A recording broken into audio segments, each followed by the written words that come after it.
And joining us for more of our conversation is former New York Governor George Pataki.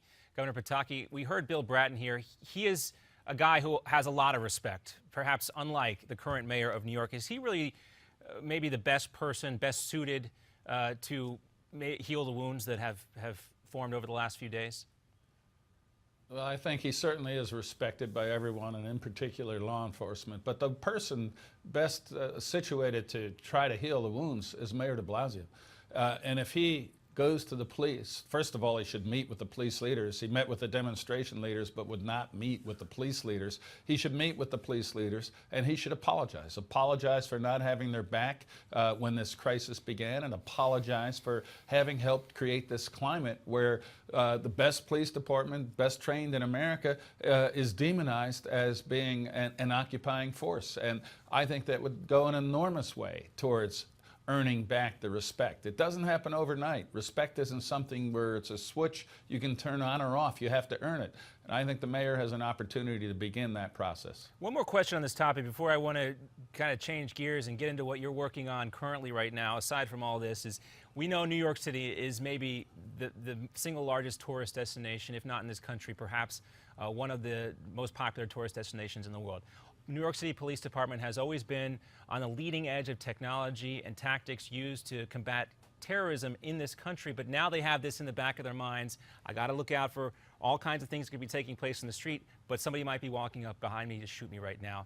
If you were still the governor, what would you tell the current police commissioner to try and encourage these guys who have a very difficult task in front of them?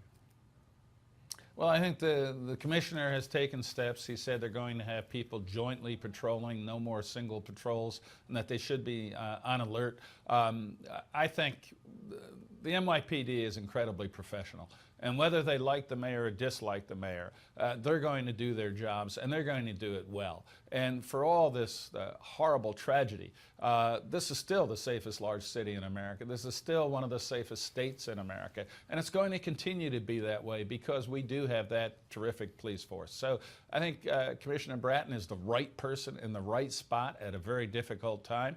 And I think Mayor de Blasio has an opportunity, too, to say that he appreciates the dangers and the sacrifices and the professionalism towards everyone of our NYPD. But by the way, it would not hurt if President Obama and Attorney General Holder, who were so outspoken on these incidents, finally, after 6 years, could say that they respect our police, understand the challenges they face, understand that on average over 100 a year are killed in the line of duty, and that for all the challenges we face, we have to give thanks and support to our police. That's a novel idea. New York City Police Department, of course, will face one of its biggest tasks in just over a week when the big ball drops there at Times Square. But, Governor, I got to ask you this while we have a few minutes left. I've seen you on TV, some of these commercials. You're talking about more freedom, less government. I've also seen that on a libertarian political bumper sticker.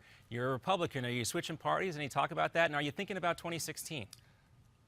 You know, I really don't want to talk about politics at this difficult time, but I very much believe in limited government. I believe that, and that's what I tried to do as governor. I reduced the size of the government, and the whole concept of America, in my mind, has always been that the government is the servant of the people, and the people are the masters of the government. Sadly, I believe over the last 6 years, we've seen in Washington the approach that they are the leaders, that they are the masters, and the public is the servant. And whether it's health care or how you can hire or fire somebody, where politicians in Washington are going to dictate major elements of every individual's life. That's not America, that's not the way it should be, and it's not the way it can be. Well, I hate to follow up because I know you don't want to talk about this, but you kind of led me here. Do you think we've reached a tipping point with government intrusion in this country? I think we've gone far further with government intrusion than certainly in my lifetime and perhaps in this country's history. But this is still America. You know, I'm still an optimist. The people still have tremendous strength. Out of our diversity, we create and have creativity and initiative and energy that no other country in the world has. So despite the failings of the government, in my view, this is still America, and the people will take back this country.